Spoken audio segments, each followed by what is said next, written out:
it in and powering it on. I'm greeted with some lights and a message that says, no system file. Make system file. Are you sure? Press enter. Here. What else am I going to do?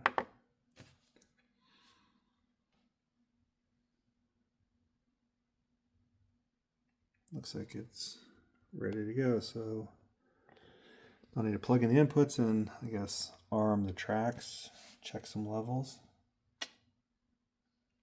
As you can see here, I got a Roland V drums, and I'm going to take the outputs here and I'm going to do Roy G Biv, so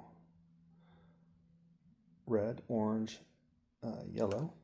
This goes into 3. And I'll have to just figure out the rest here. G, channel 1. Let's see where it goes into this multi-port. And then we need the orange. The rest here. All right, so it's working. Basically, I control the output volume using these guys, and I want to set them kind of at zeros across the board.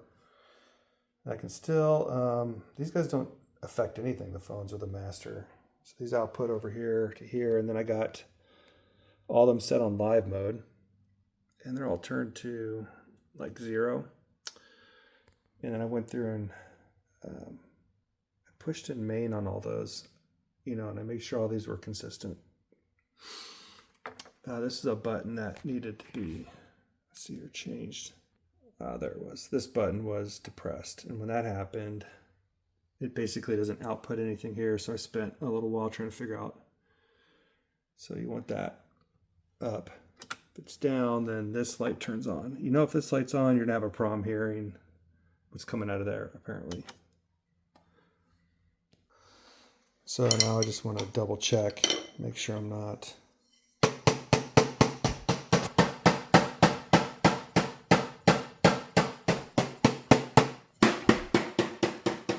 So you can see it's coming through one tom, coming through 5 and 6. It must be like stereo or something.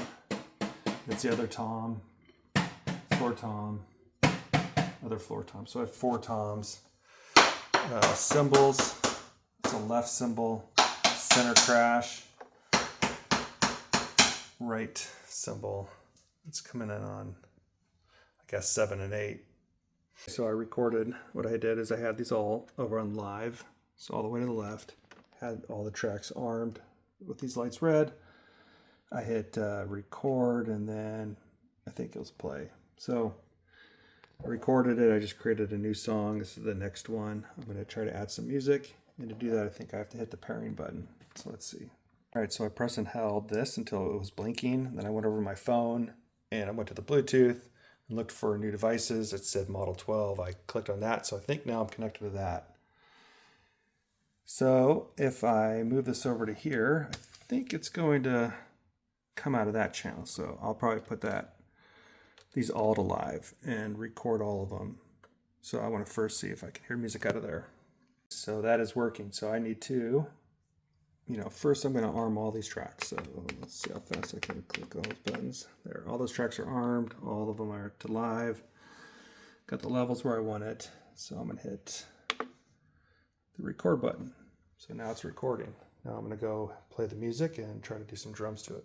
Done recording. I just took the SD card out, put it on my laptop, and basically those are the tracks.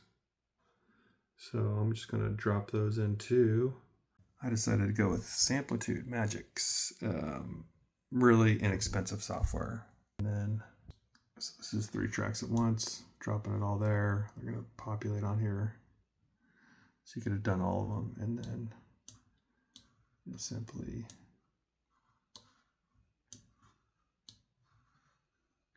put them down there and line them up. All right, once I get everything the way I want here, this little section on 9 and 10, which had the music, I'll cut it out so you can hear just mostly the drums. And those are all the drum tracks. So I'll go File, Export. Exporting that as an MP3.